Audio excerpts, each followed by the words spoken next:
गुरु परंपरा योग संस्थान में आपका स्वागत है। आज हम लोग पेपर 2 यूनिट 2 में जो योग वासिष्ठ छूटा हुआ है, भगवत गीता भी छूटा हुआ है, तो आज हम योग वासिष्ठ कंप्लीट कर लेंगे एक ही क्लास में और सारे हम इसके पीवाईक्यू भी आज ही कर लेंगे। तो हम इम्पोर्टेंट पॉइंट पर ध्यान देंगे। इसमें आप लोगों का पहले पढ़ा हुआ है, तो इसमें सबसे पहले हम लोग आते हैं, जो इम्पोर्टेंट पॉइंट्स है वो देखते हैं। आदि व्याधि की अवधारणा हमें देखना है, मनोदैहिक व्याधियां देखना है, मन और देह की व्याधि, आदि व्याधि वही है। मुक्ति के 4 द्वारपाल को देखना है, परम आनंद की उच्चतम अवस्था, योग के विघ्नों के निराकरण के लिए कौन से अभ्यास है उसको देखना है, सत्व गुण का विकास, ध्यान के 8 चरण, ज्ञान की सप्त भूमिका। कहीं से भी क्वेश्चन पूछा जाता है, सिलेबस तो थोड़ा सा है लेकिन क्वेश्चन कुछ ज्यादा ही पूछा जाता है। योग वासिष्ठ के अन्य नाम हैं महारामायण, वशिष्ठ रामायण, आर्ष रामायण और वशिष्ठ गीता। रचयिता कौन है? महर्षि वाल्मीकि जी, जो आदि कवि हैं वही रचयिता है।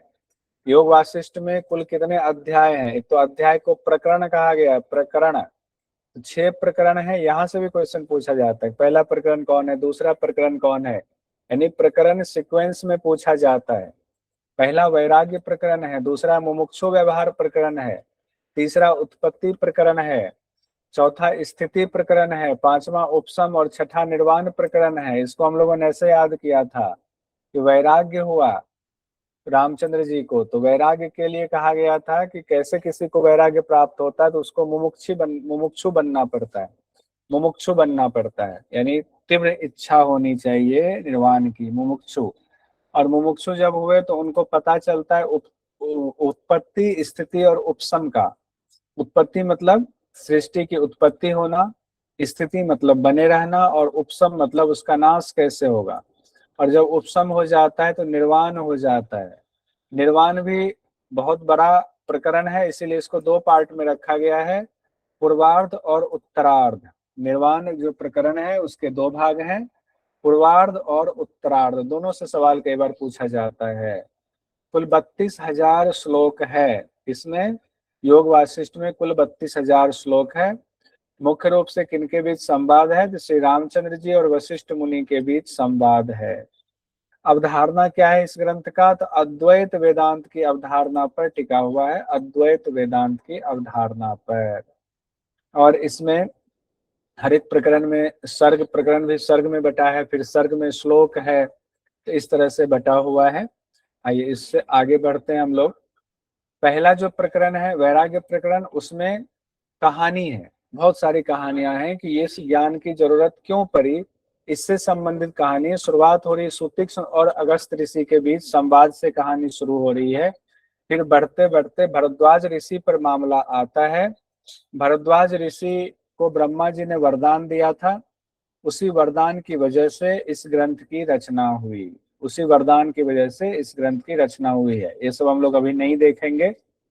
इसमें एक चीज है, हो सकता है यहाँ से क्वेश्चन पूछ दे कि 3 कारण बताइए जिसकी वजह से भगवान रामचंद्र जी ने भगवान को राम रूप में यानी मनुष्य रूप में जन्म लेना पड़ा। उसके कौन से 3 कारण हैं? तो 3 कारण में देखिए, पहला कारण कहा गया है सनत कुमार ने विष्णु भगवान का अनादर किया था, जिससे नाराज होकर के, क्रोधित होकर के भगवान विष्णु ने सनत कुमार को कामनाओं में बहने का यानी कामातुर होने का श्राप दिया था और कहा था तुम कार्तिकेय बन जाओगे। तो कार्तिकेय कौन है? सनत कुमार ही है।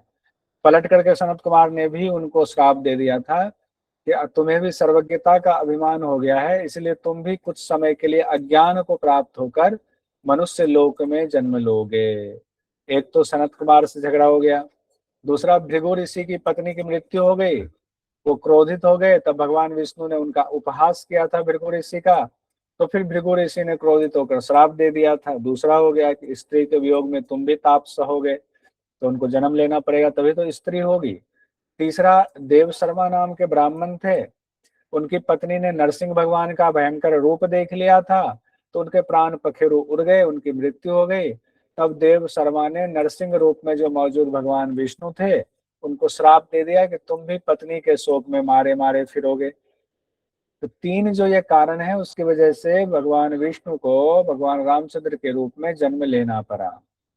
महारामायण यानी कि योग वासिष्ठ की रचना कैसे हुई? तो भरद्वाज ऋषि ने तप किया था और तब किया था तो ब्रह्मा भगवान आए खुश होकर के। ब्रह्मा भगवान ने कहा उपदेश कि वरदान मांगो, यहाँ तस्वीर दिख रही है, वरदान मांगो। तो भरद्वाज ऋषि ने अपने लिए कुछ नहीं मांगा, उन्होंने कहा संपूर्ण समुदाय जो संपूर्ण विश्व है उसको दुख से कैसे छुटकारा मिले वह मुझे बताइए।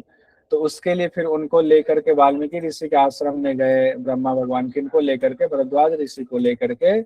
और वहां पर उनको आदेश दिया वाल्मीकि जी को कि आप महारामायण की रचना करो। रामायण की रचना तो चली रही है, साथ साथ महारामायण की भी रचना हो गई, उन्हीं को आदेश दिया था। तो अब वाल्मीकि जी ने भरद्वाज ऋषि के अनुरोध पर कहा कि अब तुम श्री रामचंद्र जी का जीवनचर्या सुनो तो तुम्हें मोक्ष मिलेगा, और जो भी इंसान सुनेगा ऐसा पालन करेगा उसको भी मुक्ति मिलेगी। अब बात हो रही है रामचंद्र जी की। तो पहला ही जो प्रकरण है वो प्रकरण क्या है, कौन सा प्रकरण है? वैराग्य। बहुत वैराग्य प्रकरण, जिसमें कहा गया है कि रामचंद्र जी करीब 15 साल से कुछ उम्र थी उनकी। 1 साल के लिए उनको तीर्थाटन पर जाना था, तीर्थाटन पर गए, जब लौट के आए 1 साल बाद लौट के आए तो 16 वर्ष से कुछ कम उम्र के थे और उनको वैराग्य हो गया। वैराग्य ऐसा हुआ, उनकी स्थिति दयनीय होने लगी। ऐसा वैराग्य हुआ किसी चीज में मन नहीं लगता था, सब कुछ लगता था कि ये जो है विनाश का कारण है, शरीर भी, सुख सुविधाएं भी सब विनाश का कारण है। तो उनको बेसिकली वैराग्य हुआ था, लेकिन सब लोग ये समझ रहे थे कोई रोग हो गया है, और कितना भी वैद्य से दिखा लें, किसी से दिखा लें, वो रोग ठीक नहीं हो रहा था। उसी समय विश्वामित्र जी पधारे थे दशरथ जी के दरबार में। तो दशरथ जी ने उनको दे दिया वचन कि आप जो मांगेंगे वो दूंगा। तो उन्होंने मांग लिया कि मैं 10 गात्र यज्ञ कर रहा हूँ, राम जी को भेजो। तो दशरथ जी बेहोश हो गए, क्योंकि उन्होंने कहा रामचंद्र जी तो ऐसे ही ऐसे स्थिति में उनको कौन सा रोग हो गया पता नहीं चल रहा है और आप ले जा रहे हैं। फिर वशिष्ठ जी ने बीच बचाव किया, समझाया दशरथ जी को कि इसके पीछे बहुत बड़ा कारण है, आप परेशान ना हो। तो विश्वामित्र जी ने पूछा रामचंद्र जी को क्या हुआ है, तो उनको बताया गया ना खा रहे ना पी रहे, दुबले पतले से हो गए हैं और डर लगता है कहीं कुछ हो ना जाए। तो विश्वामित्र जी ने कहा कि नहीं, उनको कुछ नहीं हुआ है, उनको तो विवेक और वैराग्य हुआ है। राम जी को रोग नहीं, विवेक वैराग्य हुआ है। ये तो अच्छी बात है, बस गुरु का उपदेश उनको मिलना चाहिए। गुरु का उपदेश मिलते ही वो उनका वैराग्य जो है पुरुषार्थ में लग जाएगा, वो काम करना शुरू कर देंगे, सारे कार्य करेंगे। तो राजा दशरथ जी खुश हुए थे। फिर बुलाया गया था, रामचंद्र जी, लक्ष्मण जी, शत्रुघ्न जी दरबार में आए थे। भरत जी नहीं थे, नानक घर गए थे। फिर उसके बाद रामचंद्र जी और विश्वामित्र जी में संवाद होता है। फिर उसके बाद रामचंद्र जी अपनी व्यथा सुनाते हैं कि सब कुछ तो वैराग्य है। यानी वैराग्य का जो वर्णन है वो भगवान रामचंद्र जी के मुख से कहा गया है वैराग्य प्रकरण में, कि वैराग्य क्या है। इसकी सुंदर व्याख्या योग वासिष्ठ में भगवान रामचंद्र जी कहते हैं। और जब वहां पर रामचंद्र जी अपने वैराग्य की व्याख्या कर रहे हैं तो वहां सारे देवता ऋषि मुनि पहुंच गए हुए हैं उस वैराग्य के विषय को सुनने के लिए, और सभी लोग रामचंद्र जी की भूरी भूरी प्रशंसा कर रहे हैं। पहला प्रकरण समाप्त होता है। दूसरा प्रकरण जो है वो मुमुक्षु व्यवहार प्रकरण है, जिसमें रामचंद्र जी अब मुमुक्षु होकर के जानना चाहते हैं कि ये क्या है, मुझे ये क्यों हो रहा है, और ये जो मैंने कहा उससे निवृत्ति का क्या उपाय है। या अगर मेरा ज्ञान ये है तो बताइए कि मेरा ज्ञान गलत क्या है जो मैं कह रहा हूँ, मुझे क्या करना चाहिए, आप ही लोग उपदेश कीजिए। तो विश्वामित्र जी वहां पर सुखदेव जी की कहानी सुनाते हैं, कहते हैं सुखदेव जी जो व्यास जी के पुत्र हैं, उनकी स्थिति भी हे राम तुम्हारे जैसी ही थी। सुखदेव जी को ज्ञान प्राप्त हुआ था, तत्व ज्ञान तो पहले से जन्म से ही प्राप्त था, लेकिन गुरु का के वचन से सुनना भर बाकी था। तो जनक जी उनके गुरु बने थे, जनक जी उनके गुरु बने थे, तब उनको प्राप्त हुआ था ज्ञान। वैसे ही तुम्हारी भी स्थिति वैसे ही है, और तुम्हें भी ज्ञान प्राप्त होगा। वशिष्ठ जी को फिर विश्वामित्र जी ने आग्रह किया कि वशिष्ठ जी आप इनको ज्ञान दीजिए, इनके इनकी शंका का निवारण कीजिए। फिर वशिष्ठ जी और रामचंद्र जी के बीच लंबा संवाद चल रहा है पूरे शास्त्र में, पूरे योग वासिष्ठ में।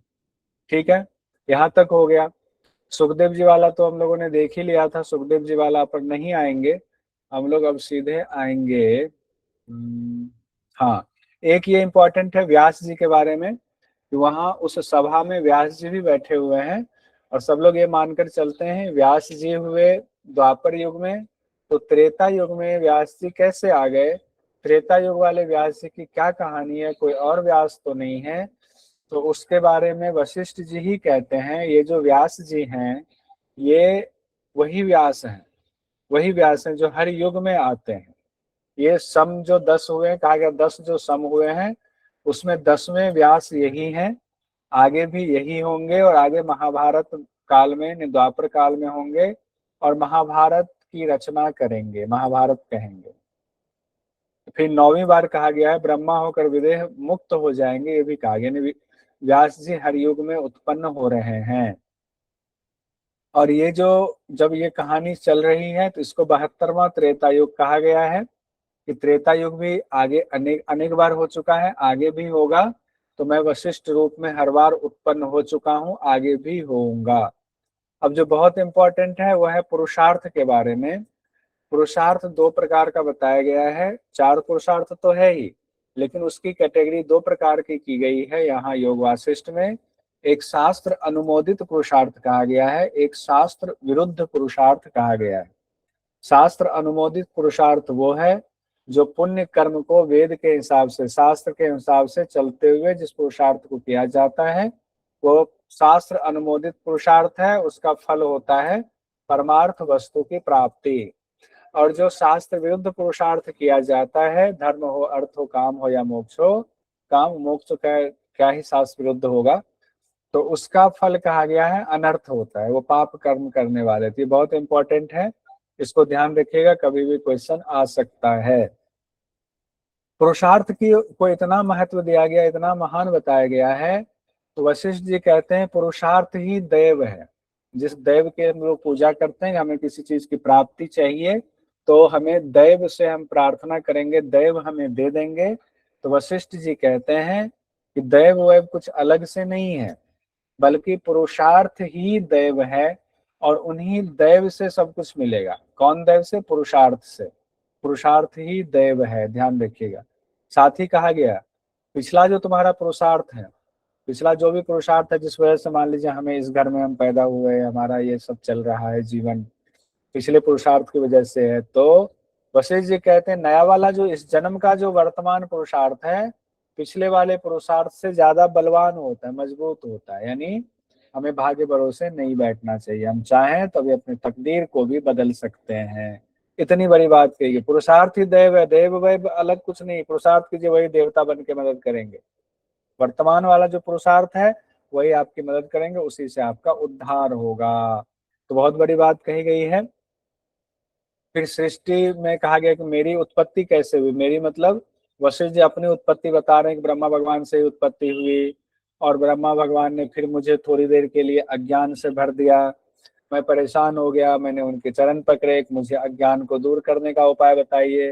फिर उन्होंने अज्ञान को दूर करने का हमें उपाय बताया।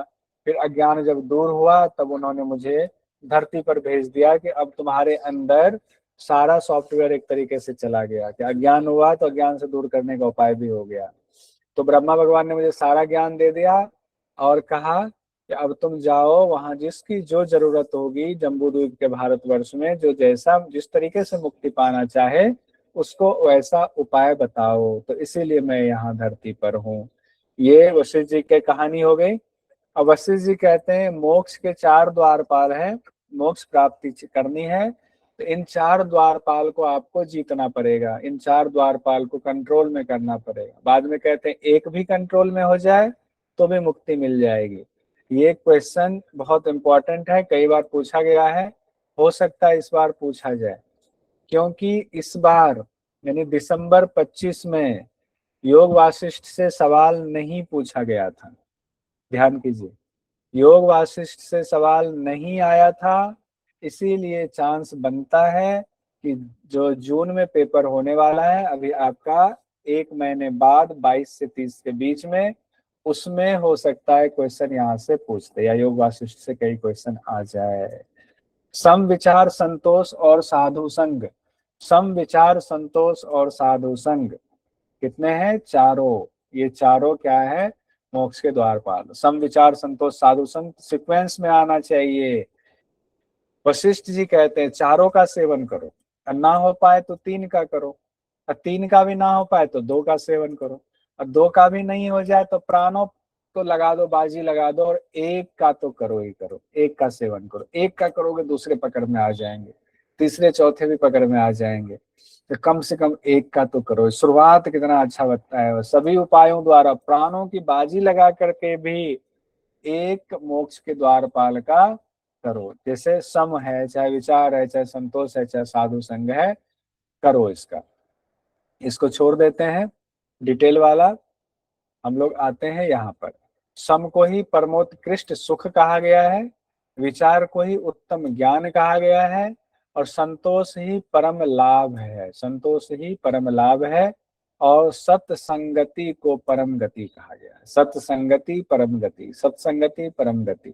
संतोष ही परम लाभ है, विचार ही उत्तम ज्ञान है, सम ही परमोत्कृष्ट सुख है।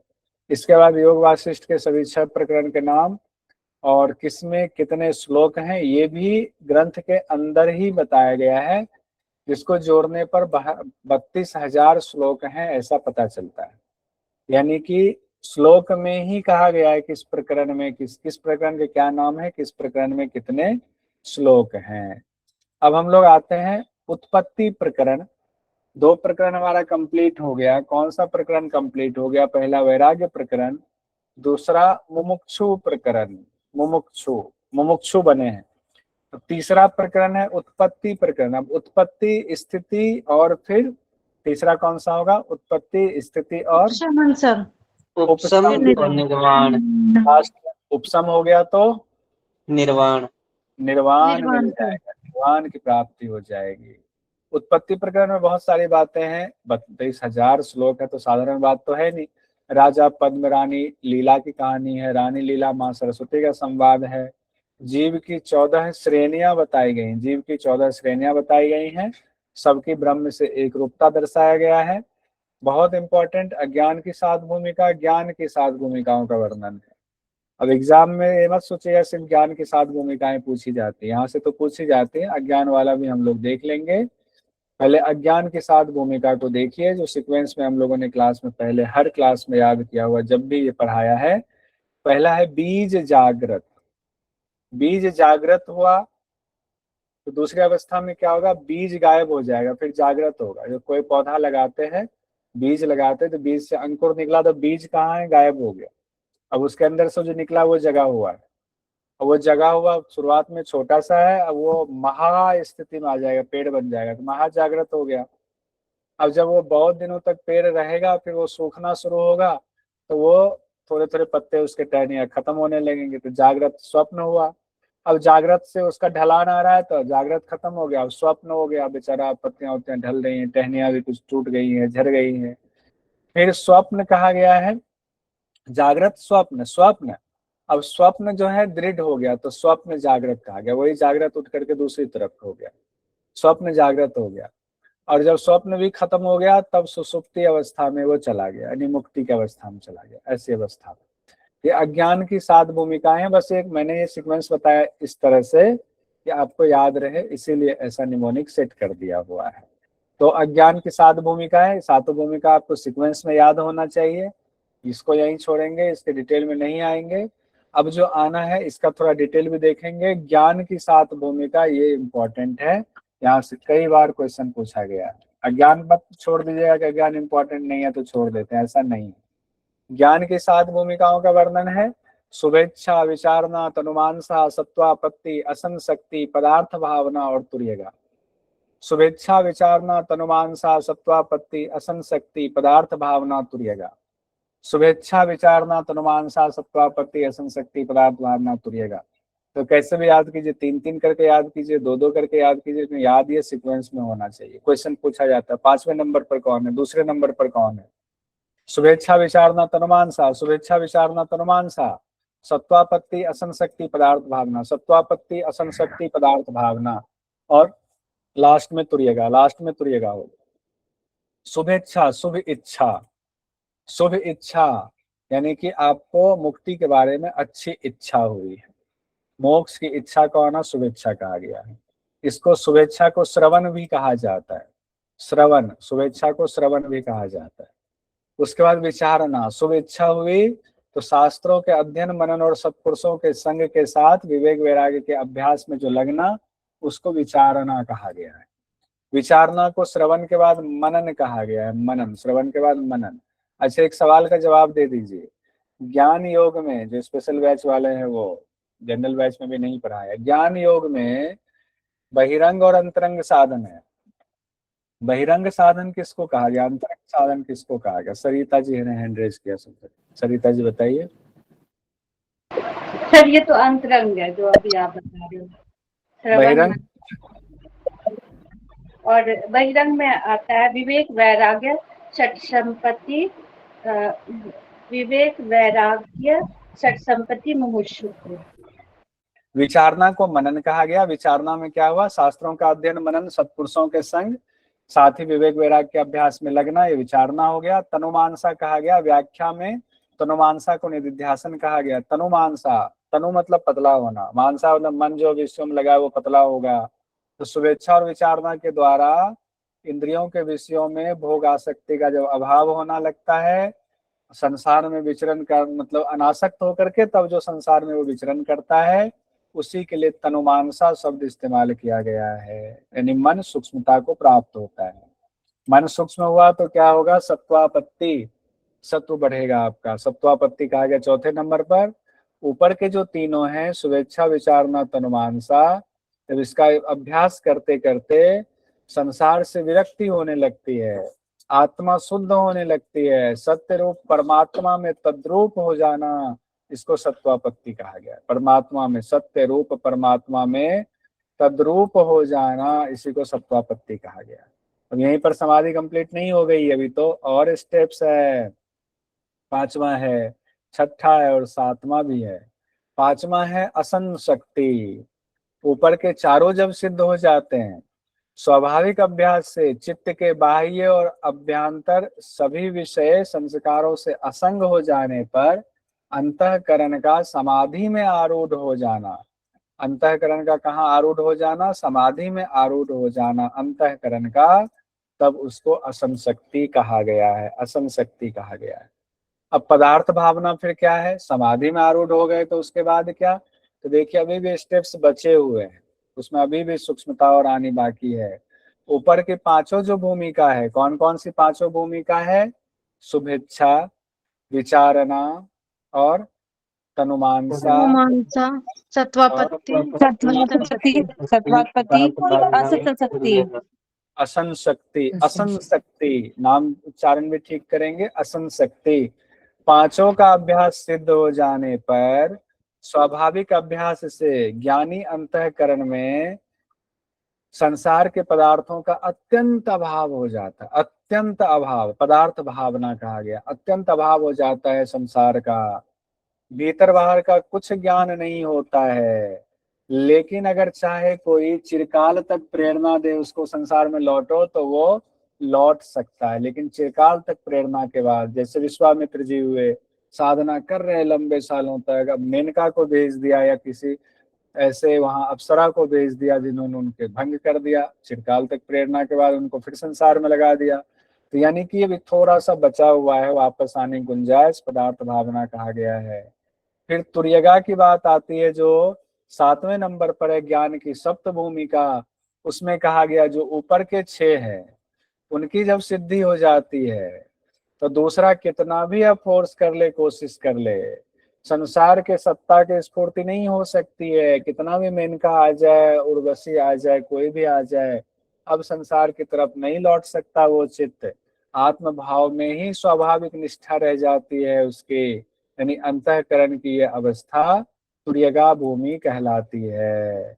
यहाँ तक हो गया। अब सातों नाम एक बार हैंडरेज कीजिए, फटाफट बोल दीजिए तो हम लोग आगे बढ़ के आज ही कंप्लीट करना, इसको आज कंप्लीट करना। उदित जी ने सबसे पहले हैंडरेज कर दिया, बताइए। शुभेच्छा, विचारना, तनुमानसा, सत्वापत्ति, असंशक्ति, पदार्थ भावना और तुर्यगा। अभिलाषा जी का भी हैंडरेज देख रहे हैं। Yes sir. शुभेच्छा, विचारना, तनुमानसा, सत्वपति, असंशक्ति, पदार्थानुभाव, तुर्यगा। आरजू जी का भी है। सर शुभेच्छा, विचारणा, तनुमानसा, सत्वापत्ति, वो फिर असंशक्ति और पदार्थ भावना और तुर्यगा। वेदन जी का भी है। जी सर। शुभेच्छा, विचारणा, तनुमानसा, सत्वपत्ति, असंशक्ति, पदार्थ भाव, तुर्यगा। हाँ तुर्यगा। हाँ ठीक है। पायल जी।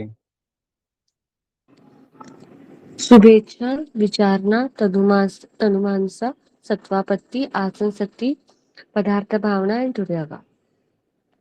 तुर्यगा। इतने ही लोगों से ले पाएंगे, क्योंकि जब बड़ी क्लास हो तो दूसरा फॉर्मूला नहीं चलता है।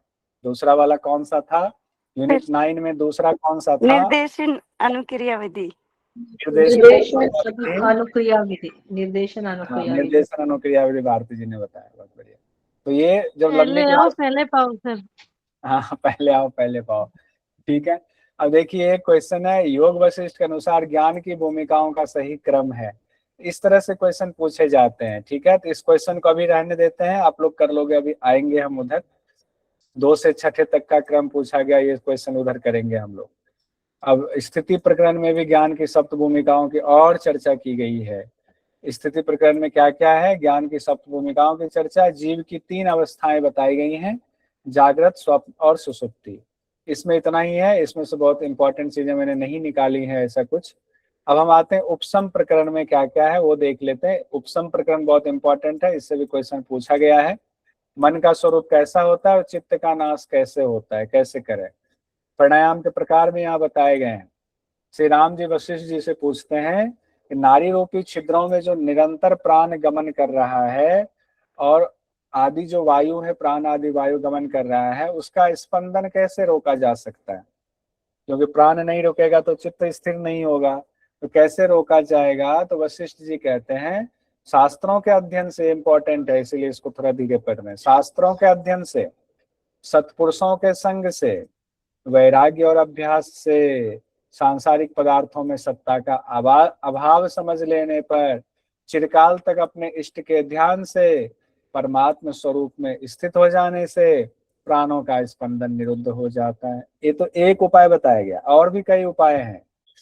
और उपाय बताते हुए कहा है प्राण आदि वायुओं का स्पंदन कैसे रोका जाए। रेचक, पूरक, कुंभक द्वारा, ध्यान योग के द्वारा भी प्राण वायु का स्पंदन रोका जा सकता है, प्राण वायु को निरुद्ध किया जा सकता है। फिर और कहते हैं वशिष्ठ मुनि, बहुत सारे उपाय बताए गए हैं। ओंकार का उच्चारण और ओंकार अर्थ का चिंतन करने से, बाह्य विषयों के ज्ञान का अभाव होने से भी प्राण वायु का स्पंदन निरुद्ध होता है, यानी प्राण वायु का स्पंदन रुक जाता है। तो कितने उपाय बताए गए हैं देख लीजिए। एक तो ये वाला देख लिया, पूरक, रेचक, कुंभक देख लिया, ध्यान योग से देख लिया, ओंकार के उच्चारण से देख लिया। ओंकार के उच्चारण से क्या हो रहा है? बाह्य विषयों में ज्ञान का अभाव हो जाता है। तो इस तरह से सारी चीजें हमें हो सकता है सीक्वेंस में पूछते, ध्यान रखेंगे। रेचक प्राणायाम का दृढ़ अभ्यास करने से प्राण वायु के बाह्य आकाश में जब स्थित हो जाता है, नासिका के छिद्रों को जब प्राण वायु अब स्पर्श नहीं कर पाती है, तब कुंभक माना जाता है। यही बाह्य कुंभक है। यहाँ बाह्य कुंभक की बात। फिर आभ्यंतर कुंभक कहा गया है, क्या है? यानी कुंभक के भी प्रकार बताए गए हैं। फिर आभ्यंतर कुंभक में कहा गया पूरक का दृढ़ अभ्यास करते करते पर्वतों पर मेघों की तरह हृदय में प्राण के स्थित हो जाने पर, जैसे पर्वत पर मेघ होते तब स्थिति हो गया, हटता ही नहीं है, उसी तरीके से जब हृदय में प्राण स्थित हो जाता है, जब प्राणों का संचार शांत होता है, प्राण स्पंदन रुक जाता है। इसी को आभ्यंतर कुंभक कहा गया, पूरी तरह रोकना। कुंभ की तरह कुंभक प्राणायाम के अनंत काल तक स्थिर होने से, तो स्थिर हुआ कुछ समय के लिए, एक अनंत काल तक स्थिर हुआ तो उसको कहा गया स्तंभ वृत्ति प्राणायाम। फिर यहाँ देखिए इंपॉर्टेंट है, जिह्वा के द्वारा तालू के मध्य भाग में रहने वाली जो घंटिका है, उसको प्रयत्न पूर्वक स्पर्श करने से जब प्राण ऊर्ध्व रंध्र में प्रविष्ट हो जाता है, यानी जिह्वा घंटिका को प्रयत्न पूर्वक स्पर्श करेगा तो प्राण ऊर्ध्व रंध्र यानी ऊपर जो रंध्र है, बिल है, छिद्र है, उसमें प्रवेश कर जाता है, तब प्राण वायु का स्पंदन निरुद्ध हो जाता है। पूरक, कुंभक, रेचक वाला भी हो गया। यहाँ घंटिका में जिह्वा लगा करके वहां छिद्र में पहुंचा दिया, उससे भी निरुद्ध हो गया। सभी संकल्प विकल्पों से रहित होने पर कोई भी नाम रूप नहीं रह जाता है, तब अत्यंत सूक्ष्म आकाश रूप परमात्मा के ध्यान से बाह्य अभ्यंतर सारे विषयों के विलीन हो जाने पर प्राणवायु का स्पंदन निरुद्ध हो जाता है। प्राणवायु का स्पंदन, अब इसी को योग दर्शन में बाह्य अभ्यंतर विषयाक्षेपी कहा गया है। अब एक और चीज है, उपसम प्रकरण में ही ओंकार की 4 मात्राओं का जिक्र है, अकार, उकार, मकार और अर्धमात्रा। अकार, उकार, मकार, अर्धमात्रा ये भी बताया गया है। जीवन मुक्त और विदेह मुक्त पुरुषों की चर्चा भी इसी प्रकरण में है। कौन से प्रकरण पढ़ रहे हैं हम लोग? कौन से प्रकरण में है? उपसम प्रकरण। उपशम प्रकरण का पंचम प्रकरण, 5वें नंबर पर है ये प्रकरण, पंचम प्रकरण। अब देखिए इंपॉर्टेंट है, चित्त के कारण बताए गए। वासना और प्राण स्पंदन को चित्त के कारण बताए गए। कई जगहों पर हम लोग पढ़ते हैं कि चित्त के कारण क्या है, यानी चित्त के कारण से मतलब चित्त क्यों जो है उन्मुख है, क्यों चित्त किसी चीज में जाता है, तो वासना की वजह से जाता है, डिजायर की वजह से, और प्राण वायु चल रही है इसीलिए चित्त भी चल रहा है, वासना की वजह से और प्राण वायु के चलने की वजह से। अब यहाँ पर वशिष्ठ मुनि कहते हैं इनमें से किसी एक का लय हो जाने पर दोनों का और उनके कार्य चित्त का विनाश हो जाता है। एक को पकड़ लिया आपने तो दोनों का नाश और चित्त का भी विनाश हो जाएगा।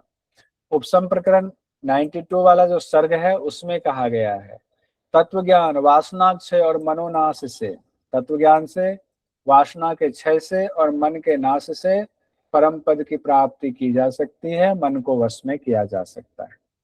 तत्व ज्ञान से वासना क्षय और मनोनाश, तत्व ज्ञान वासना क्षय मनोनाश से परम पद की प्राप्ति, मन को वश में करने का उपाय बताया गया है।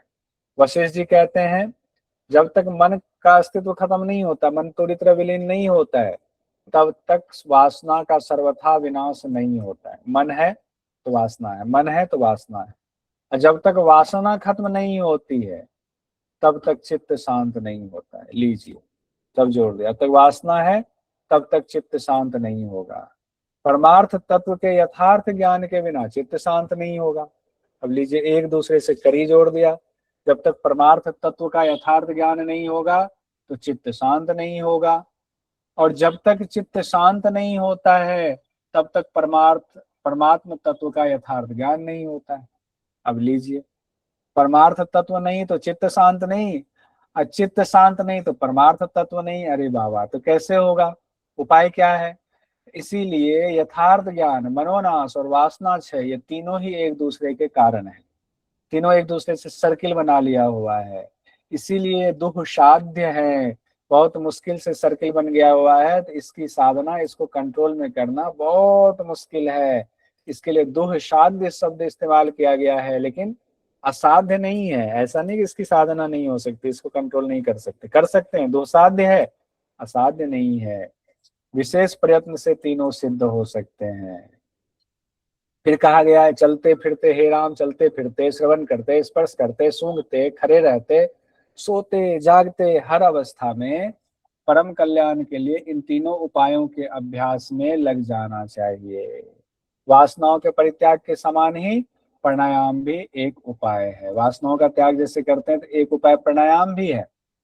प्राण का निरोध के अभ्यास कीजिए, उससे भी शांत होगा, उससे भी कंट्रोल होगा, इससे भी चित्त स्थिर होगा। चिरकाल तक प्राणायाम के अभ्यास से, योगाभ्यास में कुशल गुरु द्वारा बताई गई युक्ति से, स्वस्तिक आदि आसनों की सिद्धि से, उचित भोजन से प्राण स्पंदन का निरोध होता है। इतने प्राण स्पंदन के निरोध के उपाय बताए गए, इतने उपाय बताए गए, आप याद करते करते थक जाओगे। लो, झोली भर गई आपकी। प्राणायाम के अभ्यास से, स्वस्तिक आदि आसनों की सिद्धि से, एक आसन ये भी बता दिया गया। उचित भोजन से भी, छोले भटूरे मत खाइएगा। परमात्मा स्वरूप के साक्षात अनुभव होने पर वासना उत्पन्न नहीं होती है। अब सवाल यह है कि यथार्थ ज्ञान क्या है? तो यथार्थ ज्ञान कहा गया है आदि मध्य और अंत में कभी अलग अलग नहीं होने वाला एकमात्र सत्य स्वरूप परमात्मा को जब भली भांति आप जान लेते हैं तो वही यथार्थ रूप से जानना होता, वही यथार्थ ज्ञान होता है। क्या करना चाहिए? तो बुद्धिमान पुरुष को, सभी यहाँ बुद्धिमान हैं, एकांत में बैठ करके प्राण स्पंदन के निरोध के लिए, एकांत में बैठ करके प्राण स्पंदन के निरोध के लिए विशेष यत्न करना चाहिए। एकांत में बैठ करके प्राणायाम का अभ्यास करने के लिए करना चाहिए। अब उसके बाद चित्त पर विजय प्राप्त करने की 4 युक्ति अलग से बताई गई है। यहाँ से भी क्वेश्चन पूछा जाता है। 4 युक्ति अलग से ये बताई गई है। इसमें कहा जा रहा है चित्त पर विजय प्राप्त करने के दृढ़ उपाय, अध्यात्म विद्या की प्राप्ति, साधु संगति, बहुत इंपॉर्टेंट है, इसको अलग से नोट कीजिए, वासना का सर्वथा परित्याग, प्राण स्पंदन का निरोध, प्राण स्पंदन का निरोध, अध्यात्म विद्या की प्राप्ति, साधु संगति, वासना का सर्वथा परित्याग, प्राण स्पंदन का निरोध। याद रहेगा चारों? पीछे पीछे माइक बंद रख के बोल जाइए तो 1-2 बार। अध्यात्म विद्या की प्राप्ति, साधु संगति, वासना का सर्वथा परित्याग, प्राण स्पंदन का निरोध, प्राण स्पंदन का निरोध, 4 चीजें बोल लिया 4 बार। कहा गया है, वशिष्ठ जी कहते हैं इन 4 उपाय से चित्त पर विजय प्राप्त किया जा सकता है। यहाँ से क्वेश्चन बन जाता है। ऊपर तो बहुत सारी बात प्राण स्पंदन की आई हुई है, उससे संबंधित सवाल अभी नहीं पूछा गया है ऐसा कुछ खास, वहां से सवाल पूछने की गुंजाइश बनती है, तो वो भी ध्यान रखिएगा। अब हम लोग आते हैं निर्वाण प्रकरण में। अब आ गए हैं अंतिम छोर पर। निर्वाण प्रकरण में क्या क्या है? वशिष्ठ जी राम जी को आगे होने वाले महाभारत के बारे में बताते हैं। पहले बता दिया महाभारत होने वाला, पहले तो ये मत सोच लीजिएगा कि अभी तो हम लोग प्रयास क्यों करें, जो होने वाला वही होगा, जियारत निकलना होगा तो निकलेगा, ये सब कुछ तो पहले से तय है। तो ये भी ऊपर कहा गया वर्तमान का पुरुषार्थ ज्यादा भारी होता है। तो श्री कृष्ण, भगवान श्री कृष्ण और पांडव कौरव की कहानी भी पहले सुना दी गई। फिर इसमें प्राणायाम की चर्चा है, पूरक कुंभक रेचक फिर से बताया गया। निर्वाण प्रकरण में भी कुंडलिनी जागरण के बारे में बताया गया है। भगवान शिव और वशिष्ठ मुनि के बीच संवाद हुआ है, वो बताया गया है। बहुत इंपॉर्टेंट टॉपिक है आदि व्याधि की अवधारणा। भगवान शिव वशिष्ठ मुनि के बीच जो संवाद हुआ है ना, क्वेश्चन उससे भी पूछ लिया गया, जबकि सिलेबस में वो नहीं दिया था, आदि व्याधि तक दिया हुआ था। लेकिन क्या करें, योग वाले ना ऐसे एग्जामिनर हैं जो सिलेबस में नहीं है वो भी पूछ लेते हैं। उनको तो सबसे पहले सिलेबस याद करवाना चाहिए, सिलेबस रटवाना चाहिए, सिलेबस रटो, उस चक्कर में मामला हो जाता है गड़बड़। परमात्मा के 3 नाम बताए गए हैं, ओम तत्सत। भगवत गीता में भी परमात्मा के 3 नाम बताए गए, ओम तत्सत।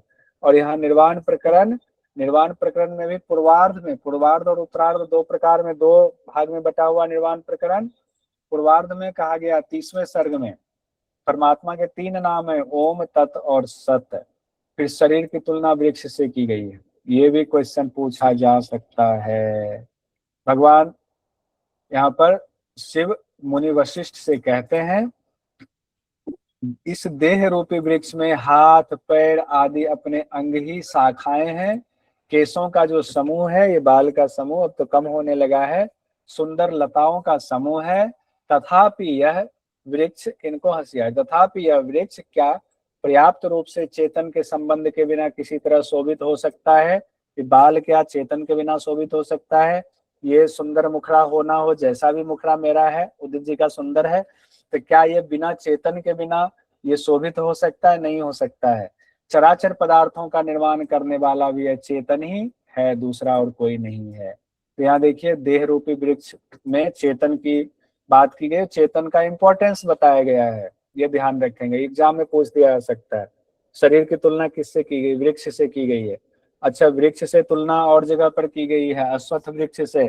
भगवद गीता के किस अध्याय में किया गया है? 15वें अध्याय में सर, 15वें अध्याय में पुरुषोत्तम विभाग 15वें अध्याय में अश्वत्थ वृक्ष कहा गया। अश्वत्थ वृक्ष और भी कहीं कहा गया है क्या? कठोपनिषद में सर, कठोपनिषद में कहा है सर। उपनिषद में भी अश्वत्थ वृक्ष की चर्चा है। ठीक है, आइए अब हम लोग आदि व्याधि की अवधारणा देख लेते हैं। योग वासिष्ठ में रामचंद्र जी पूछ रहे हैं सवाल, मुनीश्वर इस शरीर में आदि और व्याधि किससे उत्पन्न होते हैं, किससे विनष्ट होते हैं, मुझको समझा करके ही। आदि का मतलब मानसिक, व्याधि का मतलब शारीरिक रोग, मानसिक और शारीरिक रोग। तब वशिष्ठ मुनि कहते हैं हे श्री राम, ये आदि और व्याधि दोनों दुख के कारण हैं। आदि हो या व्याधि हो, दोनों दुख के कारण हैं। औषधि आदि के द्वारा इनकी कुछ समय के लिए निवृत्ति तो हो जाती है। कुछ समय के लिए निवृत्ति को क्या कहते हैं? आज सांख्य में पढ़ा हुआ था सब लोगों ने, कुछ समय के लिए निवृत्ति। आत्यांतिक आत्यांतिक तो हमेशा के लिए हो गया, वो खत्म। आत्यंतिक तो हमेशा के लिए, एकांतिक है कुछ समय के लिए। रोग हुआ, जैसे आपकी तबीयत खराब हुई, मेरी तबीयत खराब हो गई, दवाई ले लिया तो वो कुछ समय के लिए ठीक हो गया, साल 2 साल या 6 महीने के लिए, एकांतिक निवृत्ति है। आत्यंतिक निवृत्ति अब कभी नहीं आएगा।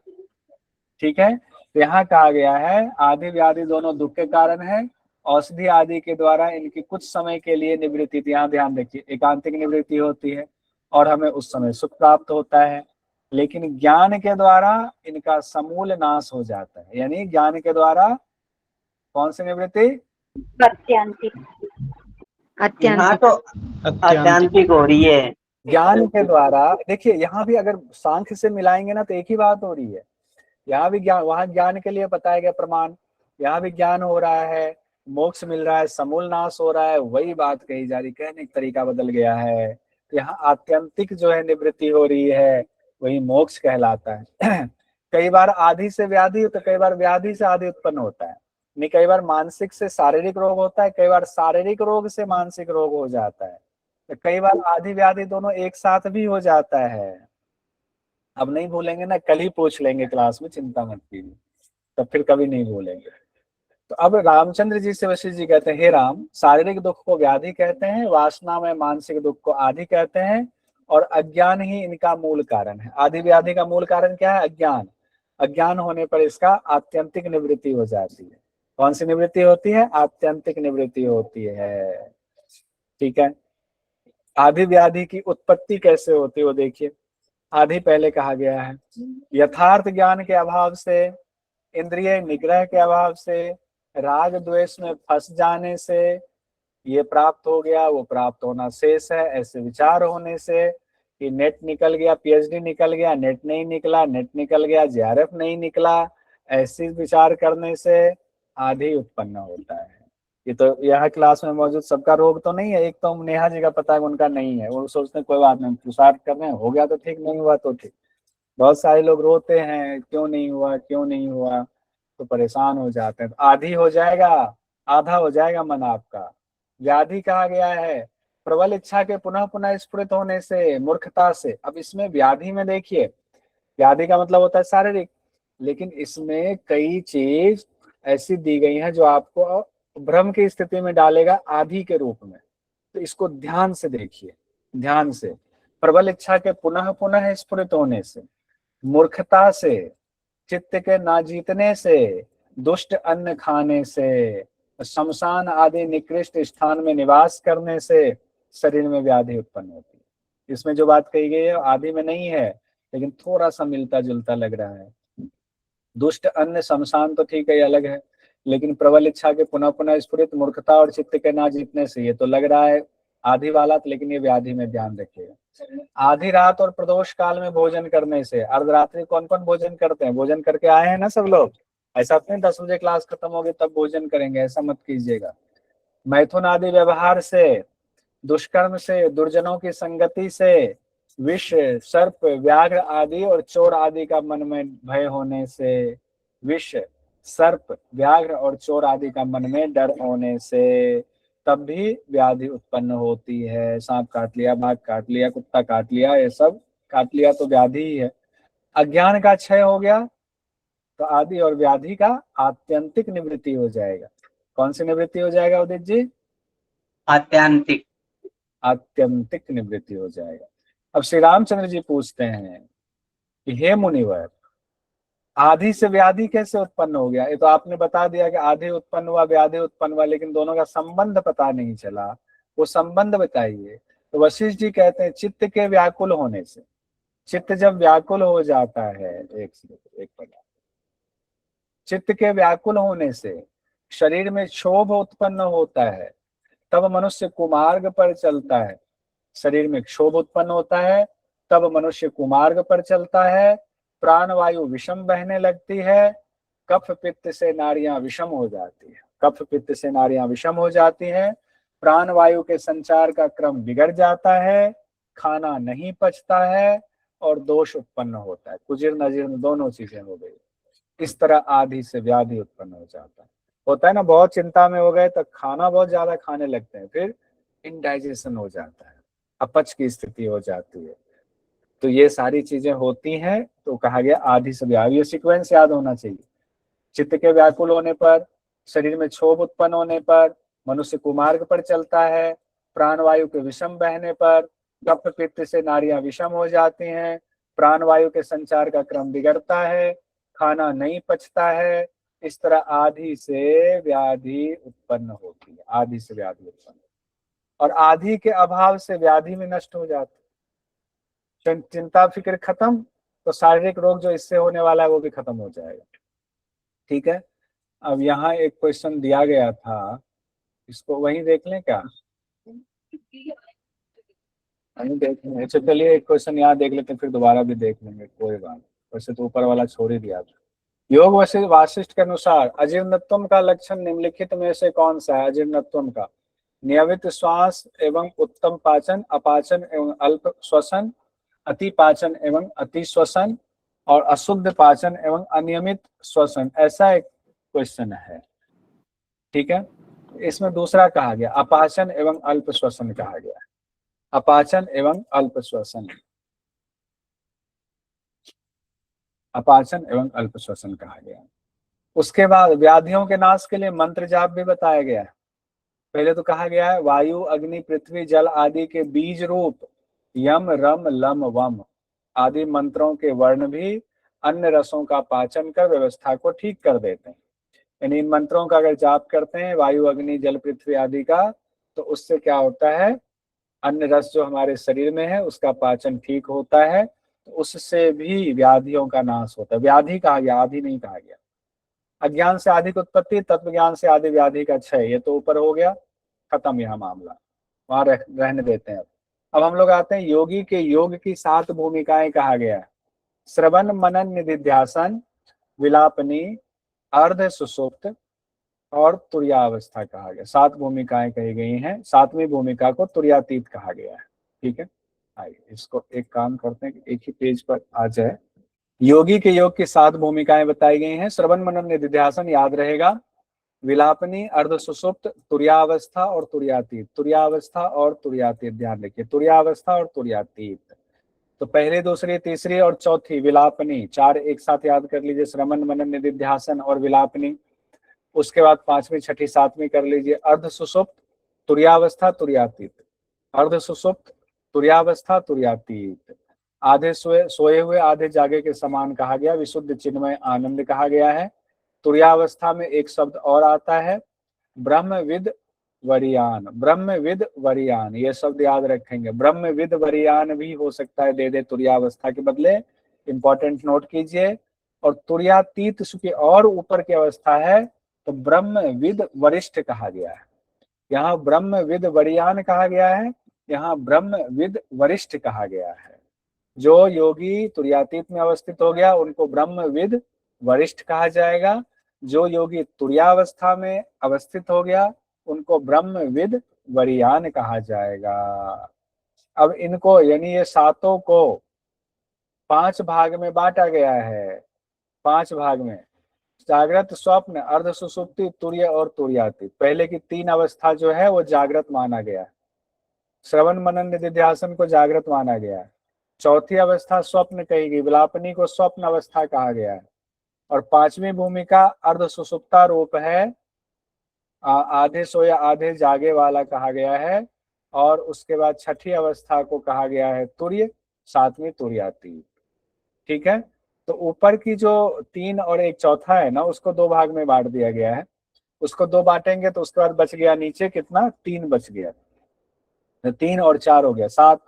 तो ऊपर की 3 को माना गया, श्रवण मनन निधिध्यासन को जागृत अवस्था माना गया है, और चौथी अवस्था को विलापनी माना गया है। इसको स्वप्न कहा गया, विलापनी को, ये स्वप्न हो गया। बाकी के 3 जो है अर्ध सुसुप्त, तुर्य, तुर्यातीत, तो उसको कहा ही गया है और नाम ही उसी में किया गया है। अब निर्वाण प्रकरण के पूर्वार्ध में, शुरुआत में महादेव जी ने वशिष्ठ जी को ज्ञान दिया हुआ है, यानी भगवान शिव ने वशिष्ठ जी को ज्ञान दिया हुआ है। वैसे तो पहले भगवान शिव ने कहा आप तो ज्ञानी हैं, आपको ज्ञान की क्या जरूरत है, लेकिन उन्होंने कहा कि नहीं, जब गुरु के मुख से सुनते हैं तो अच्छा लगता है, तो आप ज्ञान दीजिए। तो उनको फिर ज्ञान दिया है, तो आम लोगों तक वो ज्ञान पहुंचा है। वहीं निर्वाण प्रकरण के उत्तरार्ध में, निर्वाण प्रकरण के पूर्वार्ध में ज्ञान दिया है किन्होंने, भगवान शिव ने किनको, वशिष्ठ जी को। और उत्तरार्ध जो प्रकरण है उसमें वशिष्ठ जी ने श्री रामचंद्र जी को शिव और शक्ति के यथार्थ स्वरूप के बारे में बताया है, यथार्थ स्वरूप के बारे में ज्ञान दिया हुआ है। तो पूर्वार्ध उत्तरार्ध में ये क्वेश्चन पूछा गया, गलत हो जाता है। योग वासिष्ठ के किस प्रकरण में शिव और शक्ति के यथार्थ स्वरूप का विवेचन किया गया है, यथार्थ स्वरूप का? तो उत्तरार्ध प्रकरण में किया गया है। अब योग मार्ग में 5 विघ्न भी बताए गए हैं। इच्छा, क्रोध, लोभ, भय और निद्रा। इच्छा, क्रोध, लोभ, भय और निद्रा। उसके बाद योग के 8 प्रकार भी बताए गए हैं अलग अलग जगहों पर। अगर आप ओवरऑल देखेंगे तो ये बात आती है। यम, नियम, आसन, प्राणायाम, प्रत्याहार, धारणा, ध्यान, समाधि, ये 8 चीजें भी बताई गई हैं। अलग अलग प्रकरण में इन 8 अंगों का जिक्र किया गया है। उपसम प्रकरण में ऊपर हम लोगों ने पढ़ा था, उसको देखते हैं। वशिष्ठ मुनि श्री रामचंद्र जी से कहते हैं, यहाँ पर अब कुछ इंपॉर्टेंट पॉइंट जो बाद में भी हमें मिला तो उसको नीचे जोड़ते चले गए। योगी लोग चित्त की शांति के लिए योग शास्त्र में जो उपाय बताया गया है, प्राणायाम, प्रत्याहार, धारणा, ध्यान, उस योग की युक्ति के द्वारा भी प्राण का निरोध करते हैं, इससे भी प्राण का निरोध करते हैं। वहीं यम नियम की भी चर्चा की गई है। आसन के बारे में ऊपर हम लोगों ने पढ़ा था, स्वस्तिक, एक पद्मासन का भी जिक्र है। स्वस्तिक आसन, पद्मासन, 32,000 श्लोक है। माफी चाहूंगा, मैंने 32 के 32,000 श्लोक नहीं देखा है, उसको व्याख्या भी उसकी नहीं देखी है पूरी, तो कुछ चीजें हो सकता है छूट गई हो। वशिष्ठ जी का ज्ञान सुन श्री रामचंद्र जी को अब समाधि लग गई। जब ज्ञान कंप्लीट हुआ, समाधि लग गई, तो अब हुआ कि भाई ये तो बड़ी गड़बड़ हो गया। रामचंद्र जी को समाधि लग गई। विश्वामित्र जी इंतजार कर रहे हैं कि अब जो है हमें क्या करना है, हमें तो उनको ले जाना था 10 गात्र यज्ञ के लिए। तो फिर विश्वामित्र जी के आग्रह पर वशिष्ठ जी ने श्री रामचंद्र जी को समाधि से उठाया है। फिर उसके बाद जय जयकार हुई है। फिर जो है श्री रामचंद्र जी विश्वामित्र जी के साथ में जा रहे हैं। एक देखिए निर्वाण प्रकरण के पूर्वार्ध में है, यहाँ से भी क्वेश्चन पूछा गया था, इंपॉर्टेंट है, आगे भी पूछा जा सकता है। कि यह क्वेश्चन 2021 में पूछा गया, लंबा समय हो गया है, जिसमें कहा जा रहा है मनसः स्पंदनम प्राणः प्राणस्य स्पंदनम मनः एतौ विहारतो नित्यम अन्यो अन्यम रथ सारथी। यानी श्वास मन का उतार चढ़ाव है, जैसे मन श्वास का उतार चढ़ाव है, और ये दोनों रथ और उसके सारथी के समान साथ साथ चलते हैं, विहार करते हैं। मनसः स्पंदनम प्राणः प्राणस्य स्पंदनम मनः। मन और श्वास, मन और प्राण एक साथ कहा गया, तो अब यहाँ पर गया खाली स्थान को भरे। मनसः स्पंदन प्राणः प्राणस्य स्पंदन मनः, मनः होगा डी वाला, ठीक है। सही उत्तर क्या होगा? अब निर्वाण प्रकरण के पूर्वार्ध में सर्ग संख्या 69 में एक और इम्पोर्टेंट चीज कही गई है, जहां बताया गया सांख्य योग अष्टांग योग द्वारा परम पद की प्राप्ति। सांख्य योगी कौन है, इसके बारे में कहा गया परमार्थ के यथार्थ ज्ञान से और नित्य एक रस समाधि से जो सांख्य योग के द्वारा ज्ञानी हुए हैं वे सांख्य योगी हैं। यानी सांख्य योग भी बहुत पुराना ज्ञान है, यानी जब त्रेता युग में सांख्य योग की बात हो रही है, इसका मतलब सांख्य योग का ज्ञान बहुत पुराना ज्ञान है। फिर योगी कौन है? तो जो प्राण आदि वायु के संयम पूर्वक अष्टांग योग, अब अष्टांग योग शब्द आ गया ना, अष्टांग योग के द्वारा अनामय यानी मन को खत्म कर लेता, आदि अंत से रहित परम पद को प्राप्त हो गए हैं, वे योग योगी कहे गए। योग योगी कैसे होते हैं? अष्टांग योग के द्वारा मन को अनामय बना लिया, आदि अंत से रहित परम पद को प्राप्त कर लिया, वो योग योगी कहे जाएंगे। जो परम पद सांख्य योगियों द्वारा प्राप्त किया जाता है, वही परम पद अष्टांग योगियों द्वारा भी प्राप्त किया जाता है। यानी परम पद एक ही है, रास्ते भले भले अलग हों। फिर उसके बाद एक और निर्वाण प्रकरण के पूर्वार्ध में बात आई है, तुर्यावस्था की चर्चा है। तुर्यावस्था, तो तुर्यावस्था की प्राप्ति के लिए 3 प्रकार का योगाभ्यास बताया गया है। एक तत्व घनाभ्यास, प्राणाना विलयस तथा मनोविनिग्रह स्थिति। ये इंपॉर्टेंट है, नोट कर लीजिए। ये क्वेश्चन हालांकि 24 में पूछा गया था, आगे भी पूछा जा सकता है कि तुर्यावस्था की प्राप्ति के लिए 3 प्रकार का योगाभ्यास कौन सा है। एक तत्व का घनाभ्यास, प्राण का निरोध करना, प्राणा विलय करना, फिर मन का निग्रह करना, मन का लय करना, मनोविनिग्रह चेति। एक तत्व का गहरा अभ्यास, प्राण का निरोध, मन का लय, ये सब अलग से बना लीजिएगा। ऊपर भी 4 चीजें आई हुई थी। तो जैसे आज कई लोगों ने मुझे भेजा, भारती जी ने भेजा, गरिमा जी ने भेजा, ज्योति जी ने भेजा था कि इनको बोला था यूनिट 9 का 1 पेज में करने के लिए, तो 1 पेज की जगह 2 पेज भले ही हो गया, भारती जी का 1 ही पेज में हुआ था, तो बना के भेजा था, लेकिन कम से कम कोशिश तो की, अब वो चीजें याद रहेंगी। यहाँ देखिए क्वेश्चन, योग वासिष्ठ के अनुसार तुरीयावस्था प्राप्त करने के लिए निम्न पद्धतियों का पालन किया जाता है: मनोलय, विचारना, प्राण निरोध, एक तत्व की दृढ़ भावना, आसन शक्ति। कौन से 3 आएंगे? कौन से 3? एक तत्व की दृढ़ भावना, ए सी डी, मनोलय, ए, तो ए, सी और डी आएगा, ए, सी और डी। हालांकि क्वेश्चन अभी आएगा ही। एक और महत्वपूर्ण बिंदु यहाँ हमने लिया हुआ है, योग के बारे में वशिष्ठ मुनि कहते हैं, यानी योग की परिभाषा एक प्रकार से आप इसको कह सकते हैं, संसार कटाने युक्तिर योग शब्देन कथ्यते तम विद्धि द्वि प्रकाराम त्वम चित्त उपशम धर्मिणीम। ये निर्माण प्रकरण पूर्वार्ध में कहा गया है, हे राम, इस प्रकृति रूपी संसार को पार करने का साधन योग शब्द से जाना जाता है। किससे जाना जाएगा? योग ही है जो इस संसार से पार कराएगा, जो कि मन के 2 तरीकों द्वारा या प्रक्रियाओं में से किसी एक द्वारा शांत करने के गुण से बना है। यानी कैसे शांत होगा? तो मन के 2 तरीकों या प्रक्रियाओं द्वारा या किसी एक के द्वारा शांत करने के गुण से बना हुआ है। यानी संसार सागर को पार उतरने का साधन योग है। फिर वशिष्ठ मुनि चित्त को शांत करने के लिए कहते हैं, परमार्थ के यथार्थ ज्ञान और प्राण निरोध के साधन को अपनाओ। चित्त कैसे शांत होगा? परमार्थ का यथार्थ ज्ञान, ऊपर भी चर्चा आई थी, और प्राण का निरोध करना है।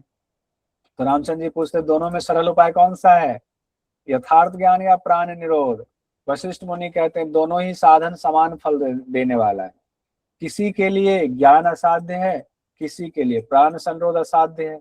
सबसे सब काम नहीं हो सकता है, लेकिन हे राम, मैं तो परमार्थ विश्व के ज्ञान के साधन को ही सुसाध्य मानता हूं। इंपॉर्टेंट हो गया, परमार्थ विषय जो ज्ञान है, यथार्थ ज्ञान, उसको ही सुसाध्य माना है, ऐसा रामचंद्र जी से कहते हैं। वही प्राण निरोध रूप योग देश काल आसन प्राणायाम धारणा ध्यान आदि उपायों से सिद्ध होता है, इसीलिए सुसाध्य नहीं है। सुसाध्य क्यों नहीं है? इसमें अष्टांग योग का पालन किया जाता है, जो सबके बस की बात नहीं है। लेकिन फिर रामचंद्र जी से कहते हैं वशिष्ठ मुनि, सुसाध्य और दुःसाध्य का विचार तो करना ही नहीं, छोड़ दो ये विचार। सुसाध्य और दुःसाध्य का विचार नहीं करना है। योग वशिष्ठ में ध्यान के 8 चरण, वहां तक हो गया। 8 चरण भी बताए गए हैं: ज्ञान युक्ति, संकल्प त्याग, भोगों से विरक्ति, वासना त्याग, अहम भाव का त्याग, असंग का प्रभाव, कर्तव्य भावना का त्याग और सर्व त्याग कहा गया है। यहाँ मोटा मोटा संपन्न हो गया, मोटा मोटा ही संपन्न हुआ है। देखिए दिसंबर 2025 में कोई सवाल नहीं पूछा गया, कोई सवाल नहीं पूछा गया, तो एक तो छुट्टी मिल गई ना। दिसंबर 25 नहीं पूछा गया, जून 25 में पूछा गया, देख लीजिए खटाखट। योग वासिष्ठ के अनुसार चित्त के ऊपर विजय पाने के उपाय निम्नलिखित में से क्या है? साधु संगति, भोजन का परित्याग, वासना का परित्याग, तेजी से श्वास, अध्यात्म विद्या की प्राप्ति। अरे बाप रे, ये तो तुरंत हो जाएगी, इसमें भी दिक्कत होती है। साधु संगति का परित्याग और अध्यात्म विद्या की एक नंबर का त्याग, अध्यात्म विद्या की प्राप्ति। ACE साधु संगति, वासना का परित्याग, अध्यात्म विद्या की प्राप्ति। भोजन और तेजी से श्वास लेना, ये तो ऐसे भी नहीं होगा, ऐसे भी नहीं कहा गया, ACE कहा गया। पहला 4 चीजें बताई गई: अध्यात्म विद्या की प्राप्ति, साधु संगति, वासना का सर्वथा परित्याग, प्राण स्पंदन का निरोध। ये क्वेश्चन देखिए, योग वासिष्ठ के अनुसार ज्ञान की सप्तभूमि में नहीं है। जल्दी से बता दीजिए तो 3 चीजें नहीं है। शुभेच्छा,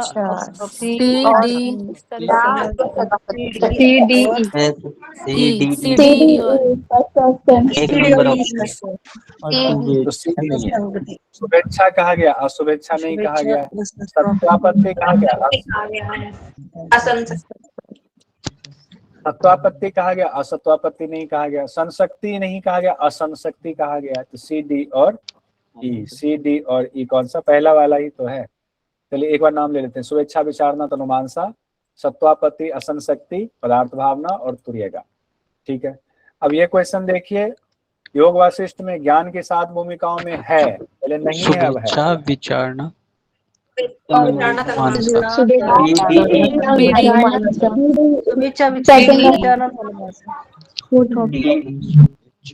बी डी और ई, चलिए देखने की जरूरत है क्या, बी डी ई हो गया। आत्मबोध कराने वाले ज्ञान की 7 भूमिकाओं में चतुर्थ अवस्था कौन सा है? सत्वापत्ति। सत्वापत्ति हो गया। आजकल सत्तू खाइए, सत्तू बढ़िया रहेगा, शरीर ठंडा रखेगा। सत्तु पदार्थ भावना। योग वासिष्ठ के अनुसार ज्ञान की 6ठी भूमिका पदार्थ भावना। चुटकी में हो गया उदित जी का, तो चुटकी में। उदित जी, खांसी जुकाम ठीक हो जाए पैरासीटामोल खाने से, कौन सी निवृत्ति है? मनोन्मय। वो एकांतिक है। ठीक है। योग वासिष्ठ के अनुसार तुर्यावस्था प्राप्त करने के लिए निम्न पद्धतियों का पालन किया जाता है। तुर्यावस्था मनोलय,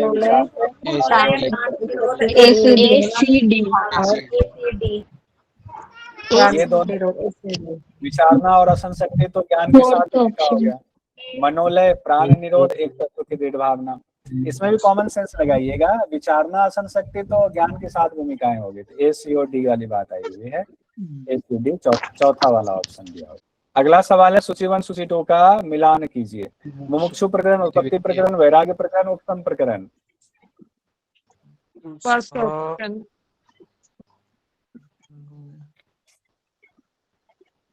मुमुक्ष प्रकरण, वैराग्य प्रथम भाग है,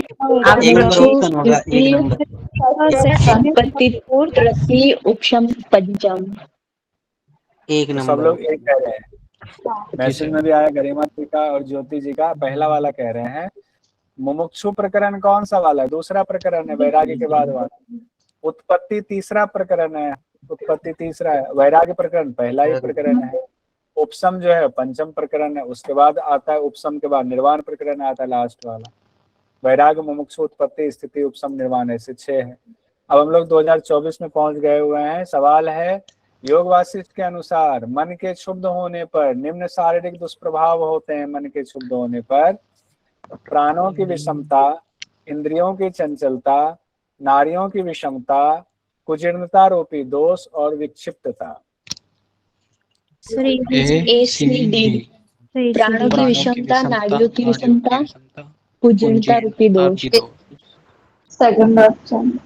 कौन सा हुआ? शारीरिक दुष्प्रभाव मन के क्षुब्ध होने से। फिर दूसरा कह रहे हैं गरिमा जी, एसीडी, प्राणों की विषमता, नाड़ियों की विषमता और कुजीर्णता रूपी दोष। इंद्रियों की चंचलता और विक्षिप्तता नहीं कही गई। ठीक है, एसीडी, एसीडी। ठीक है, दूसरा उत्तर सही है, बढ़िया। अगला क्वेश्चन है, दिसंबर 23 में पहुंचे, फटाफट हो रहा है। योग वासिष्ठ के अनुसार ज्ञान की भूमिकाओं का सही क्रम। अरे बाप, एक नंबर। जी सर, CDPAE 1 नंबर। सुविक्षा, विचारना, तनुमान। CDBAE, ठीक है, CDBAE पहला उत्तर सही है। चलिए मान लिया आप लोगों का। जून 23 पर पहुंच गए। ये वाला देखा था ना अभी, बताइए। अपाचन एवं अल्पश्वसन। अल्पश्वसन हो गया। ठीक है, दूसरा आइए। योग वासिष्ठ के अनुसार सत्य ज्ञान की भूमिकाओं का 2 से 6 तक के क्रम का सही बताना है। सही क्रम बताइए। 2 नंबर होगा। AADCB। तो विचारना से होगा, तो विचारना तो 2 में है, तो स्वेच्छा, विचारना, तनुमान 7। ए के बाद ई, तो ये वाला होगा। ठीक है, दूसरा वाला। ठीक है, विचारना, तनुमान सा, सत्वापत्ति, असंशक्ति, फिर पदार्थ भावना, 6ठा पदार्थ भावना है। ठीक है, अगला सवाल है, योग वासिष्ठ के अनुसार एक तत्व ज्ञान, मनोनाश एवं वासना 6 है। तत्व ज्ञान, मनोनाश, दुसाध्य, असाध्य, अकाट्य, अमान्य तो किसी को भी नहीं कहा गया, दुसाध्य ही कहा गया है। ठीक है, फरवरी 23 में पहुंच गए। योग वासिष्ठ के अनुसार प्राण स्पंदन निरोध होता है गुरुपदिष्ट युक्ति से, अमेद्य पदार्थ के असन से, क्षीणता से, लवणता से। ये कॉमन वाला क्वेश्चन दिया होगा, ये पहला वाला ही होगा। ठीक है, उसके बाद कहा गया है, जुलाई 22 में पहुंच गए। योग वासिष्ठ संतोष, होगा कौन सा? विचार विचार हो गया। विचार चौथा, सम विचार संतोष साधु संग। योग वासिष्ठ के किस प्रकरण में शिव शक्ति के यथार्थ स्वरूप का विवेचन है? उत्तरार्ध में। उत्तरार्ध में। ठीक है। योग के अनुसार निम्न पद के रिक्त मना। स्थान मना। ठीक है। अब आगे आते हैं। योग वासिष्ठ के अनुसार आदि एवं व्याधि ज्ञान के दो कारण है, दुख के दो कारण है। आदि एवं व्याधि से निवृत्ति सुख स्वरूप है, आदि एवं व्याधि का क्षय मोक्ष कहा गया। बताइए क्या होगा? 2 3 4 तीनों हो जाएंगे। दुख के दो कारण है, दुख निवृत्ति सुख रूप है, सही मोक्ष। 2 3 4 2 3 4 ठीक बात है, यही 3 बातें कही गई हैं, तो 2 3 4 दूसरा होगा। किन्हीं को शंका हो तो पूछिएगा। अब हम नवंबर 2020 पर आ गए। योग वासिष्ठ में शरीर की तुलना किससे की गई है? वृक्ष। ठीक है। योग वासिष्ठ के अनुसार प्राणियों में होने वाली व्याधियों को कितने भागों में 2 प्रकार की। 2 आदि व्याधि। 19 में पहुंच गए। योग वासिष्ठ के अनुसार शास्त्रों के अध्ययन मनन, सत्पुरुषों का संग, वैराग्य, ज्ञान की कौन सी भूमिका है? विचारना। शुभेच्छा के बाद विचारना कहा गया था, विचारना में आएगा ये। ठीक है, विचारना में तीसरा वाला विचारना। ठीक है, आइए। योग वासिष्ठ के मुक्ति के 4 द्वारपाल कौन से हैं? सम विचार संतोष। Third option. विचार संग। जून 2019 में पहुंच गए हैं। योग वासिष्ठ के अनुसार निम्नलिखित में से ज्ञान की कौन सी षष्ठ अवस्था है? पदार्थ भावना। ऐसे सिंपल सवाल पूछे जा रहे हैं। 2018 योग वासिष्ठ में निम्नलिखित में से किस पर बल दिया गया है? ज्ञान योग। ज्ञान योग पर बल दिया गया। योग वासिष्ठ के अनुसार निम्नलिखित में से क्या ज्ञान भूमिका के अंतर्गत नहीं आता है? सद्भावना। ज्ञान की भूमिका में नहीं आता। नवंबर 2017 योग वासिष्ठ के अनुसार ज्ञान की निम्नलिखित अवस्थाओं को उचित क्रम में व्यवस्थित करें। शुभेच्छा, विचारना, तनुमानसा, CBD है। 2 नंबर ऑप्शन। शुभेच्छा 2 नंबर। योग वासिष्ठ का सिद्धांत कहलाता है अद्वैत। योग वासिष्ठ के अनुसार व्याधि के कारण है, व्याधि के कारण राग द्वेष हो गया और कफ पित्त का असंतुलन। सी और डी हो गया। CD। राग द्वेष तो उसमें हो गया। हाँ, आदि में हो गया। C और D। ठीक है। योग वासिष्ठ के अनुसार आदि के कारण है राग द्वेष और इच्छा पूर्ति न होना। Fourth option. BD। ठीक है, फोर्थ ऑप्शन। D चौथा ऑप्शन। ठीक है, बढ़िया। योग वासिष्ठ के अनुसार योग के निम्नलिखित अवस्थाओं को उचित क्रम में व्यवस्थित करें। श्रवण मनन निधिध्यासन विलापनी ब्रह्म। हाँ, हो गया। ठीक है। श्रवण मनन निधिध्यासन विलापनी और ब्रह्मविद में भी 2 ब्रह्मविद वरियान ब्रह्मविद वरिष्ठ। ऐसे वरिष्ठ। ठीक है, ऐसे कुछ नहीं, यही था। ब्रह्मविद वरिष्ठ हो गया, तुर्यातीत वाला, और तुर्यावस्था ब्रह्मविद वरीयमान कहा गया। ठीक है। जनवरी 17 योग वासिष्ठ के अनुसार मोक्ष की प्राप्ति के स्तंभ हैं संतोष और विचार। संतोष और विचार, A और B, संतोष और विचार। ठीक है, संपन्न हो गया आपका। लीजिए।